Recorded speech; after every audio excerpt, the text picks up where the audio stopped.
is investigating cold cases in the area. Tonight we begin with the disappearance of James Slim Walker in Bedford County.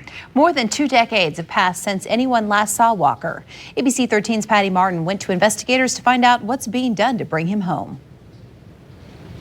Dad was always there. Bobby Walker says there's not a day that goes by that he doesn't think about his father. When I was growing up and got into my teenage years, Dad was sitting there, Dad was always around. On the wall of their living room, Bobby's wife painted the words, "Time stood still," marking the dates and times their children were born. But for Bobby, time also stopped when his dad, James Slim Walker, disappeared 23 years ago. It's agonizing sometimes. I can sit there and go to sleep and it's like, you have a dream. It's so real.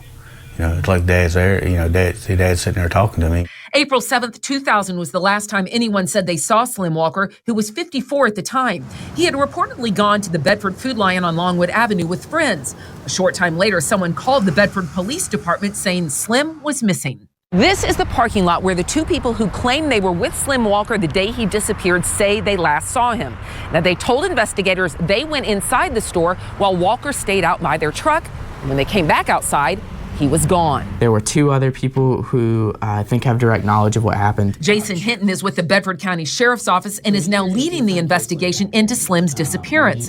He says his office took over the case after it was determined Slim was probably never at the store the day he was reported missing and may never have left his Bedford County home. Just through the investigation, through interviews, surveillance footage, the story's not really lining up, kind of all led us to that belief that he never arrived at the food line. The one surveillance footage that we did get from the food line on Longwood was so grainy, because 23 years ago, technology is not where it is today.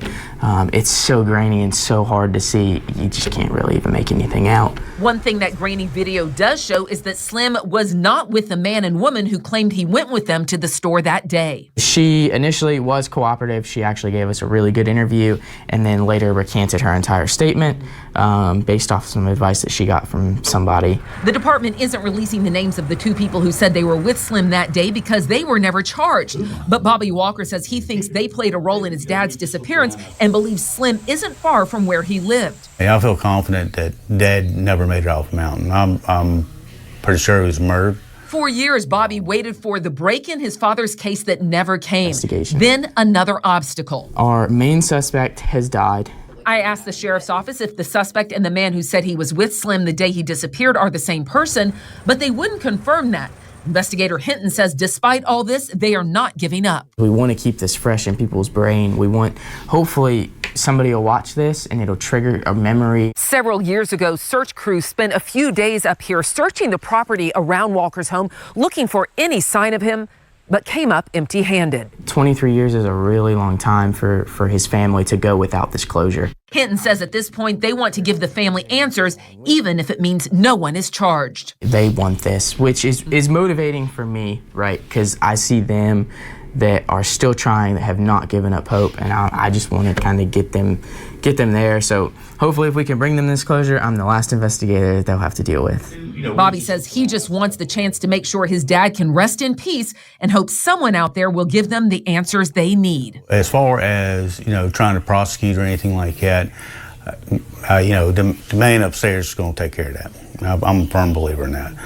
But if somebody can give us a tip where Dad's located at, just so we can bring him home, that's the main thing I'd like to do. Investigator Hinton says there are countless theories about what may have led to Slim Walker's disappearance, but they've never been able to pinpoint a motive. He asks if you have any information, even if you think it's insignificant, to get in touch with them through Crime Stoppers. We do have those details at WSET.com, and you can remain anonymous. Thanks for watching the ABC 13 YouTube channel. If you'd like to get more videos and live coverage and local stories, click to subscribe and download our ABC 13 News app.